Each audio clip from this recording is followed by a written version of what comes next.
I'm good.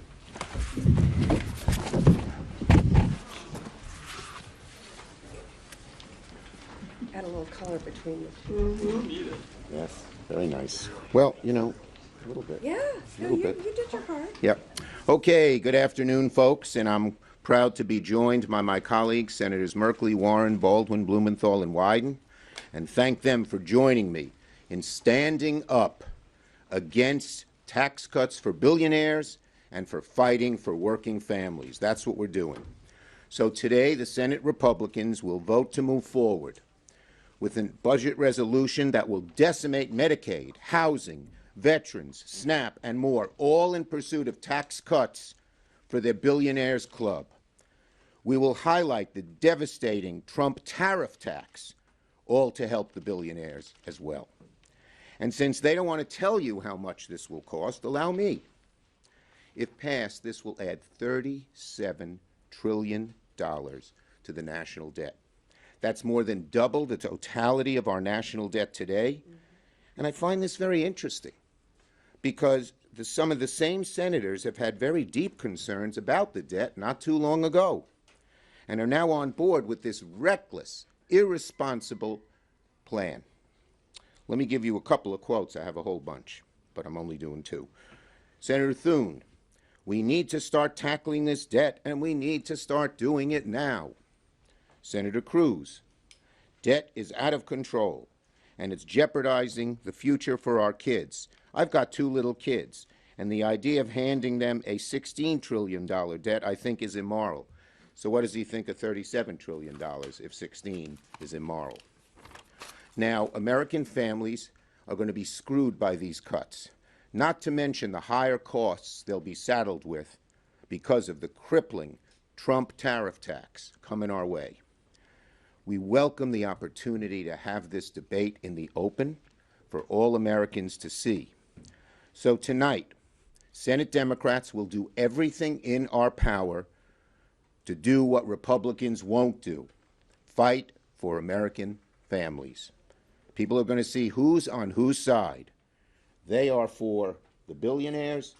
We are for American families. And under the Republican plan, families lose, billionaires win. That could sum up the whole fight very, very succinctly. So tonight we'll focus during debate time on preserving Medicaid. Tomorrow we'll continue with preventing tax cuts for billionaires, protecting veterans and national security, exposing corruption within the administration, defending Social Security, and stopping the seemingly never-ending rise of costs to American families highlighted by the Trump tariff tax. Tonight, you'll see our caucus forcing votes, fighting for American families, and asking Republicans where they stand and who exactly they're fighting for. And on top of gutting essential programs, as much as we saw in the budget that's been revealed, their proposal that's been revealed in the last few days, yesterday, and I'll focus on the tariffs here, yesterday the president made one of the dumbest decisions in history, one that will negatively impact every single American family, every single one.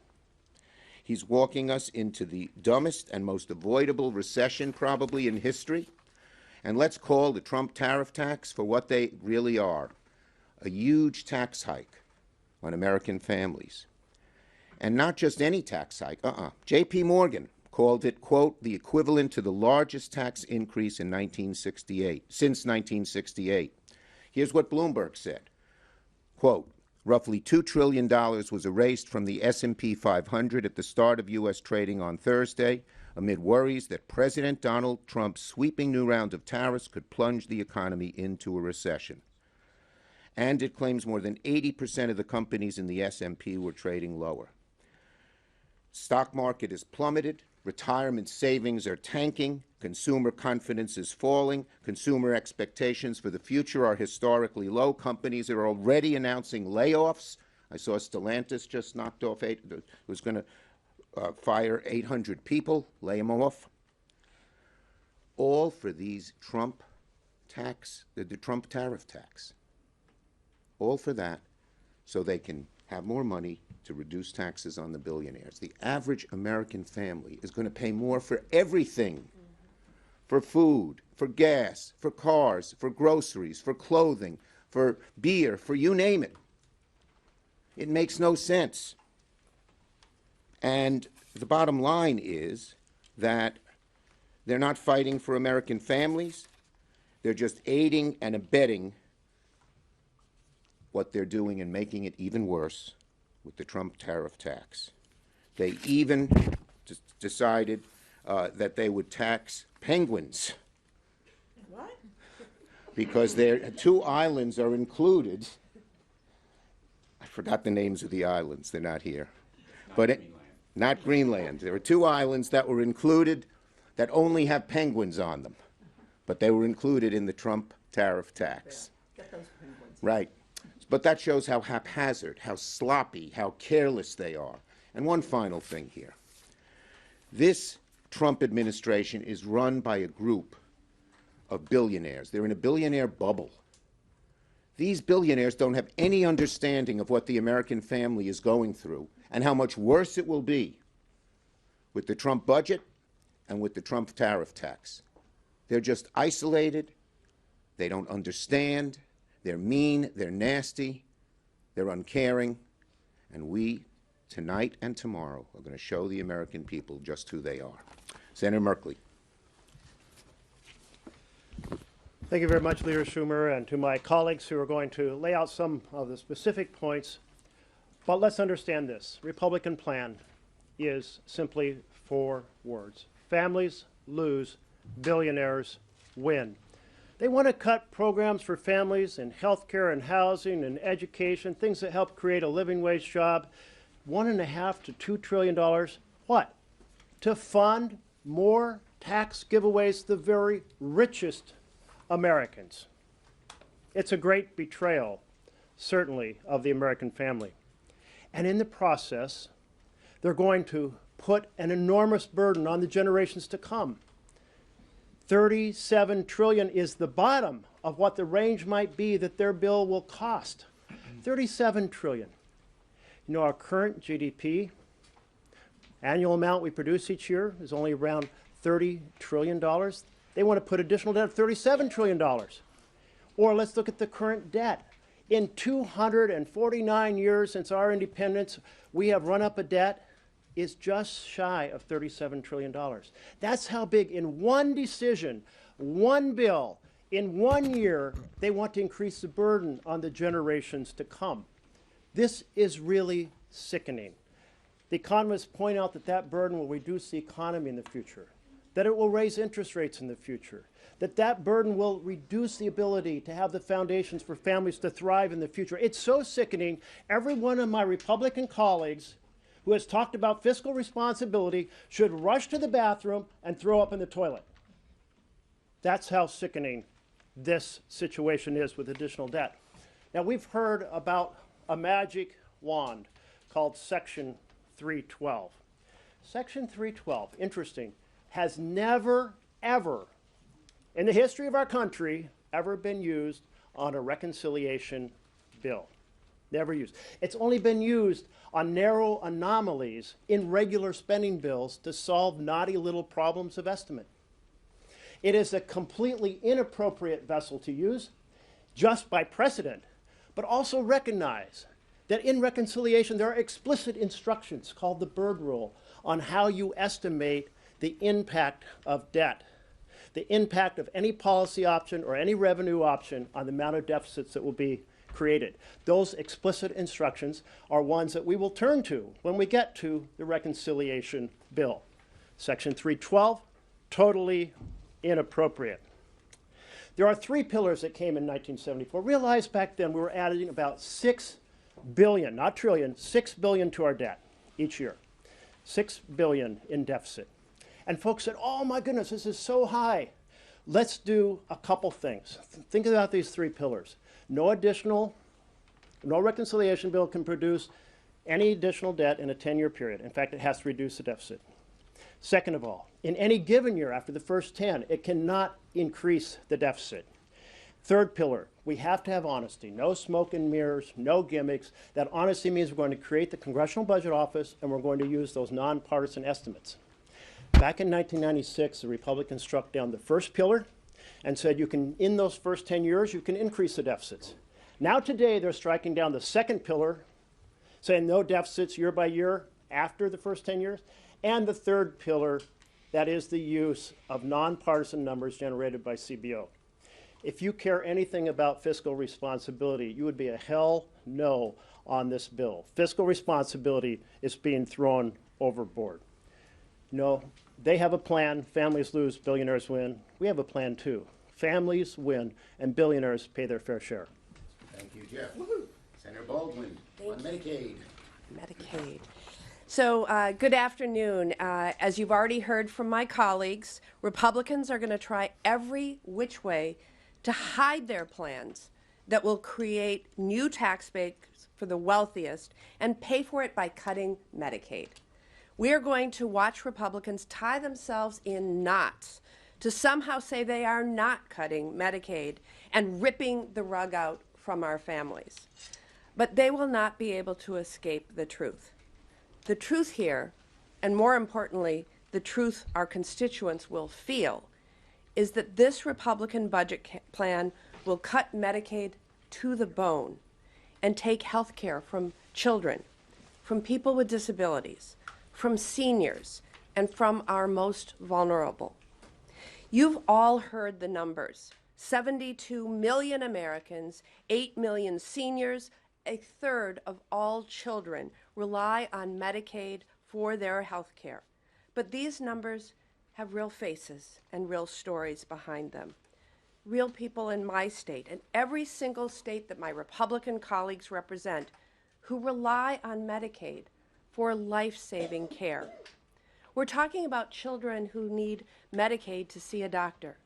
We're talking about rural hospitals that without Medicaid would close. We're talking about people like my own mother who relied on Medicaid at the end of her life to pay for skilled nursing care. And this Republican budget is coming after that care, all to make sure that big corporations and people like Elon Musk and Donald Trump and their rich friends get new tax breaks.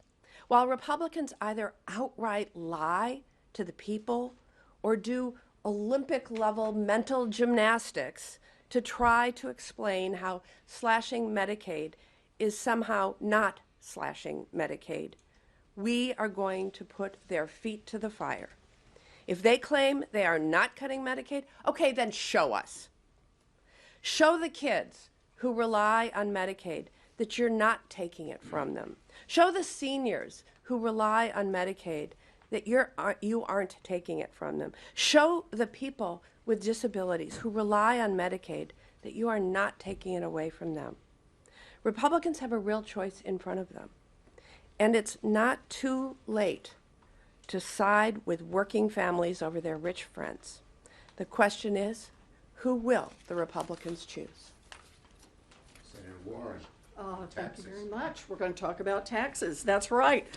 Donald Trump, Elon Musk, and the spineless Republicans in Congress have tried to create a sandstorm so that everyone will be distracted. There's something going on every minute, look in 50 different directions, because they don't want us to look at the number one place they are driving this country, and that is trillions of dollars in tax cuts for billionaires, paid for on the backs of seniors, on the backs of little kids, on the backs of veterans, and on the backs of everybody in America who is hoping that some medical research breakthrough will help a beloved family member who's dealing with a terrible disease. Don't believe us? Just listen to the Republicans themselves. During our last go-round on this budget, the Democrats stood up and said, if you're not going to do tax cuts for the wealthiest among us, let's just put that in the bill. Could we just write that down, put it in the bill, and say not going to be any tax cuts above this level? So we started out and we said, could we just agree in the United States Senate that no one who earns more than $10 million in taxable income in a single year, that is 2/1000ths of our population, that none of those people making more than $10 million in a year will see any tax giveaways in your budget. Every Democrat said yes, every Republican said no. We got to preserve the ability to help those folks. So we said, okay, if $10 million is too low for you, those people are just too close to poverty to be able to promise they're not going to get any tax giveaways, how about $100 million in annual income? Once again, every Democrat said, yeah, let's put the cap there, and every single Republican voted no. So we said, okay, we get it. How about $500 million? If your income in a single year is $500 million or more, would you at least agree that those folks will not get a tax giveaway in the Republican budget? And every single Republican said, nope, got to preserve the opportunity to hand out those tax breaks for people making more than $500 million a year.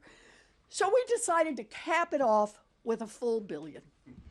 A full $1 billion in taxable income. So could we just agree as a United States Senate that anybody making $1 billion a year in taxable income will not get a big tax cut from the Republicans?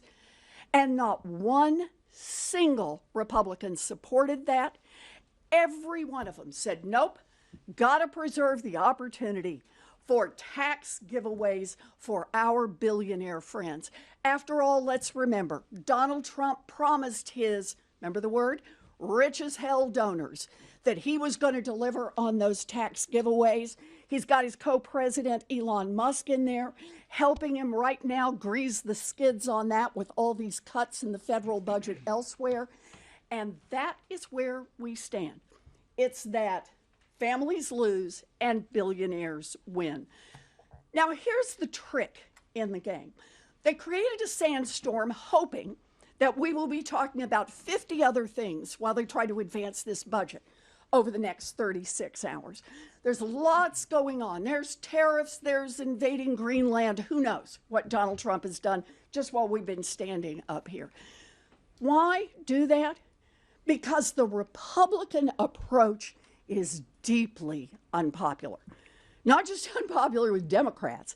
It is deeply unpopular with Democrats, with Republicans, with independents, with libertarians, with vegetarians. In fact, the only people who really support this are the billionaires themselves. But most of America think that those billionaires should be paying a fair share in taxes. Most Americans believe that Jeff Bezos should not be paying taxes at a lower rate than a Boston public school teacher. So that's what the next 36 hours is all about. It's about the Republicans hoping that most of America won't notice what they're doing, and that is putting out a budget with trillions of dollars in tax cuts for billionaires, paid for on the backs of seniors, little kids, veterans, and everybody who wants to see America invest in our research future, our medical future. The Republicans hope that everybody will be looking everywhere else as they try to ram their unpopular plan through.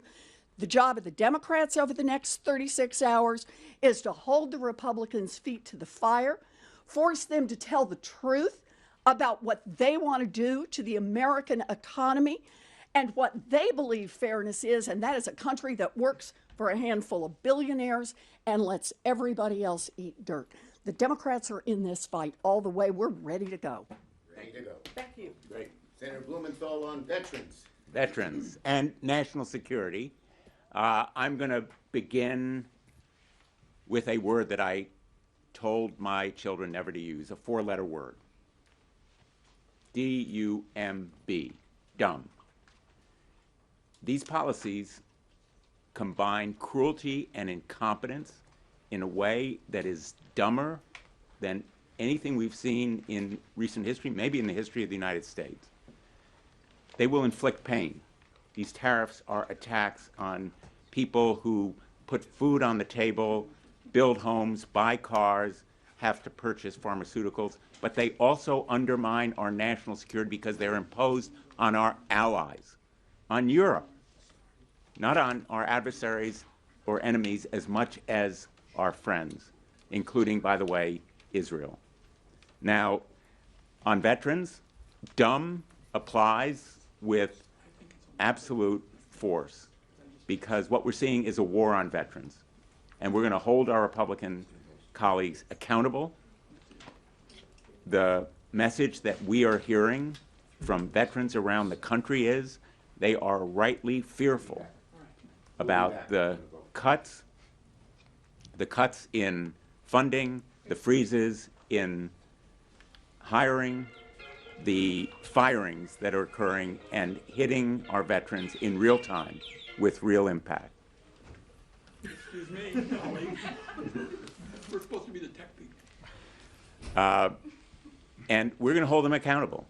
We're going to be offering amendments that will force them to vote. Our Republican colleagues are dreading these next days because they're going to be put to the test. And those votes are going to haunt them because veterans know that they need the health care that comes at those hospitals like the West Haven facility in Connecticut, others around the country that are shortchanged. There are now 40,000 vacant positions at the VA. Surgeons, nurses, counselors, janitors, schedulers. 40,000 open positions, and they're recruiting, supposedly, for those positions. At the same time, they are firing people that hold those positions right now. Makes no sense.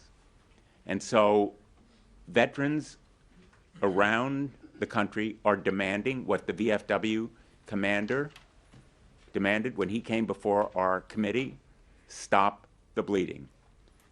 We're going to seek through this next couple of days to stop the bleeding in veterans programs. We're going to make sure that Republicans are forced to answer what is happening right now at the VA, where the bleeding threatens everyday veterans. We heard from a number of them yesterday at the shadow hearing we conducted. Right now, the Veterans Affairs Committee is not demanding that Doug Collins come and testify. We're going to demand that he do it. And we're going to demand that President Trump reverse these cuts, freezes, and firings that are causing such irreparable damage to veterans around the United States. And I'll just say, I think we owe the American people an apology, all of us who voted for Doug Collins. It was a mistake. I did it. I'm not repeating that mistake. I put a hold on all VA nominees. And I think part of what we're going to do is demand health care be protected, especially mental health care, no more cuts in the Veterans Crisis Line, and the PAC Act benefits that we supported in a bipartisan way, protect those benefits as well. So we're going to be out there working hard, and I want to introduce my great colleague, the senator from Oregon, the other senator from Oregon. 100% of Oregon senators are in the House. And my colleagues have said it very well. So here we are, 24 hours from the tariff announcement, which for farmers and families and small businesses is simply economic poison. And it is poison that is going to spread across the land, hammering families. Now we go to the next debate, and let me be blunt in terms of how I'm describing it to folks at home. We are going to see on full display by the Republicans for the American people a morally bankrupt bargain. That is my take on what this is all about. And no amount of gaslighting by the Senate Republicans can hide the true cost of what they're doing, the over $5 trillion, and the consequences of the breaks to the billionaires and making sure they get their way, that people on Medicaid and hunger programs and the like pony up the revenue. Now, the reality is these cuts that we're taking on tomorrow night are going to hit seniors and children like a wrecking ball from one end of the country to another. They're going to determine if your aging parents can be safe in a nursing home. I'm not kidding you. They're talking about cutting potentially staff. Mehmet Oz said, when I asked him, do you think there ought to be a nurse in a nursing home? He said, oh, that's complicated. I said, no, it's not complicated. I know you want to tell people who need help trying to get assistance in the night that somehow AI is going to work for them. But the reality is we Democrats know you got to have some nurses there 24/7 or people can die. So no amount of hiding behind the curtain, which is what we have seen in the Budget Committee, what we've seen in the Finance Committee, can hide the true cost of this tax plan where the handouts go to the billionaires and you pay for it by kicking millions of people off health insurance. In terms of American lives ruined and lost, the human toll of what the Republicans will inflict on America if they're allowed to get away with it is going to be horrific. And what you're hearing this afternoon is Senate Democrats are going to pull out all the stops to keep that kind of consequence from hitting the American people starting in a few days. Thank you. Thank you, Ron. First, the islands. They are the Heard and McDonald Island. They are covered by tariffs. Russia isn't. So basically, what Trump is doing is taxing penguins, not Putin. The only living things on those islands are the penguins are there. There are no people. Questions on this subject? Yes. Senator Schumer, we saw Senator Booker take the floor for 25 hours. It gave you and your conference quite a bit of attention to the issues that you care about. You have in front of you an opportunity here with Votorama to hold the floor as long as humanly possible to try and extend this out. How long are you willing to go to make your point here? You're going to see the points we made here and other points that Donald Trump, the Republican Senate, and the Republicans are having families lose, billionaires win. You'll see made in a whole bunch of different amendments on different subjects. Yes? Senator, can you preview some of those amendments, and how many do you expect related to tariffs? Well, you'll see them on the floor, and there will be amendments reflecting the tariff issue. Yes. Yes. Just to follow up on Ryan's question, obviously the Senator Booker's speech got a lot of attention. It was great. For being over 25 hours, will Democrats commit to going As I said, at least 25 hours on this you're going to see a whole lot of amendments going after Donald Trump and the Republicans on a whole bunch of issues where they are favoring billionaires and against families.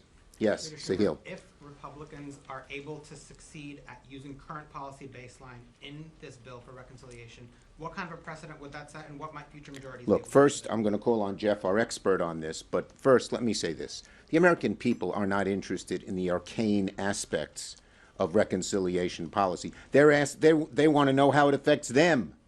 What they're doing is a $37 trillion increase in the deficit. And why is it done? So they can cut taxes on billionaires.